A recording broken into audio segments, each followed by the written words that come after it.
On top with tori for today, I go fight for poor people. Presido Buhari don tell Naija. Presido Muhammadu Buhari don tell Naija people say im go fight for people wey no get for Nigeria, and e tok dis one for Daura, Katsina State.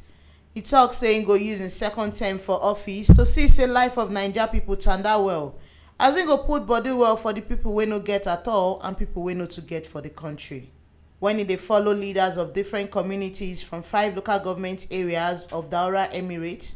wey come greet am for Eid Kabir jollification talk, e say e don clear for am say many people for the country don sabi wetin e wan do, and na dis one make dem put am back for office second time, as the number of votes wey dem give am e don show dis one, as e high pass the one wey dem give am for 2015. E tell dem say shey dem sabi work wey im do to be Naija Presido, as e don contest for the position 3 times before, and na the 4th time na im Baba God take use technology do am for am, and the 5th time wey im bin run for dis position for February 23, 2019, when im contest again, im go all the stage for the country, and the way wey dem take accept am no be small thing. Buhari tok say pipo sabi im mission for the country, and na dis one show for their votes as im administration go sit down well on top the talk wey their campaign be, the one wey dem talk on top security, economy, corruption, and dem go fight for people wey no get, the one wey oyinbo dey call poor people. E explain give dem say agriculture na sector wey dey important for im administration, and im promise say im go put minister wey sabi the work well for there to see say agriculture matter e tanda well for the country, and dat one na minister wey go use the office to take create better job and to grow Naija economy go up. Presido tok how im happy say Naija youth don dey put body for agriculture and dey make money, as e come see advise the ones dem wey no get work say make dem go farm make dem begin dey work.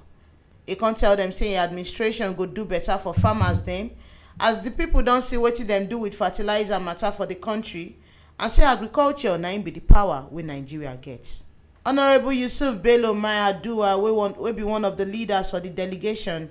e salute Naija people as dem put Presido Buhari back for office to take carry Naija people waka go the next level. E say for the next 4 years im sabi say Presido Muhammadu Buhari e no go fail Nigeria.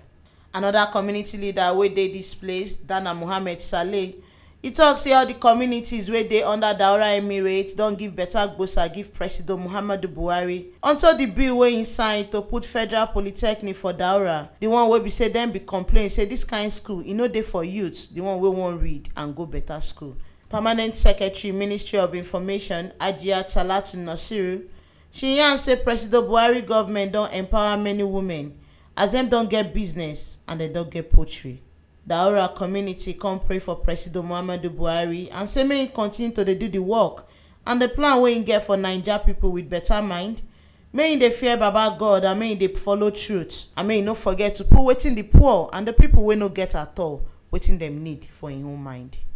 Na here we see this better information reach on top with tori for today, as Presido Muhammadu Buhari don tell everybody for Naija say make their mind cool,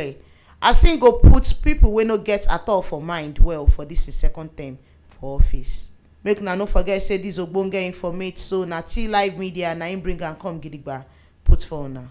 And to continue to dey get dis correct and clear informate as e dey happen for Nigeria and for everywhere for the world, make una no forget to follow, comment and subscribe for our YouTube channel for T-Live Media TV. Now fit still follow us waka enter Facebook to follow and like our page for T-Live Media. Our website sit down gidigba for www.tlivemedia.com. Make una follow am to get ogbonge tori as e dey hot.